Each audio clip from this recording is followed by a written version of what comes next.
Hey Sean, how are you? I'm not as happy as I look. It's a Saturday night and I am at home doing uni assignments. But it's all good. It's all for Convergence, so we can't complain. In all seriousness though, I am here to discuss with you and talk to all the other worldwide bloggers about what I've learnt in JER 315 from both yourself, my peers, and from the experience I've gained doing my assessments. First, I want to touch on the microphone. When you're talking to the mic or when you're interviewing someone, it's probably best not to stick the microphone in their face. So as I can show you now, with Teddy, instead of talking to Teddy with the microphone in his face, it's probably best to just leave it be slightly below his chin. So the microphone is in shot, which is I've learned from my work experience in news organisations such as Fox Sports. But I guess it just depends on how your organisation wants you to hold the microphone. But all microphones shouldn't be held in front of the face of the talent. It should just be held below like this. Teddy, how are you tonight? He's good. On the microphone issue, I guess I'll probably also touch on how to do a stand-up. When you do a stand-up, it's probably best to not exactly stand in the dead centre of the screen. Leave a bit to your left or right, like this. Slightly turn, like that. Have your face towards, looking straight down the barrel of the camera. And the microphone just below the chin, like that. That's what I've learnt from doing stand-ups and where to hold the microphone during Convergence, and I hope it's right. Also, when we do talk about camera angles and where you hold the mic, instead of having the microphone in the same spot every time for an interview, so if you're interviewing multiple talent, it's probably best to mix it up. So instead of having Teddy on one side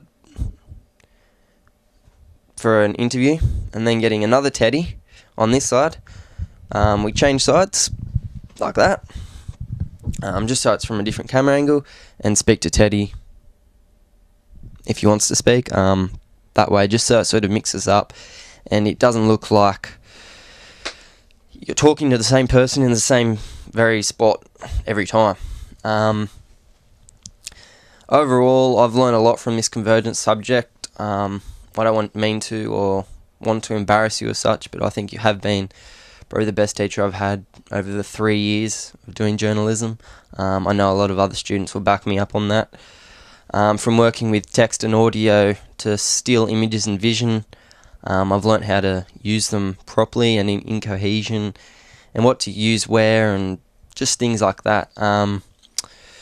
Using computer programs like Final Cut Pro was new to me. I adapted to it pretty well though, I think, and I guess what I got from that was my final assessment. I was pretty happy with my final result with my Ben Ross production. I showed it to the people at Sharks just to show them what I'd done, and they were pretty impressed with it, that they actually asked me if they could put it on their big screen at the Sharks vs Warriors game this Sunday. Of course I said yes, go for it. So that made me feel pretty good.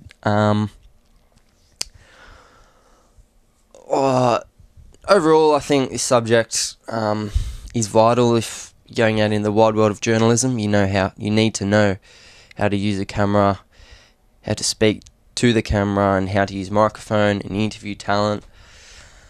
And it's definitely going to better equip me for when I graduate, if I graduate, of course.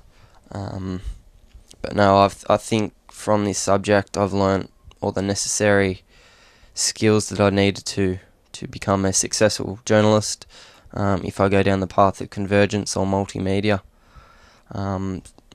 So thank you. Have a good night. I know I am. Cut. What else I learnt from doing Convergence is that you shouldn't say so many times like I did just before, and I shouldn't be moving around like that as much. It's kind of hard doing this, it's different, I'm not used to it, so I'm sorry.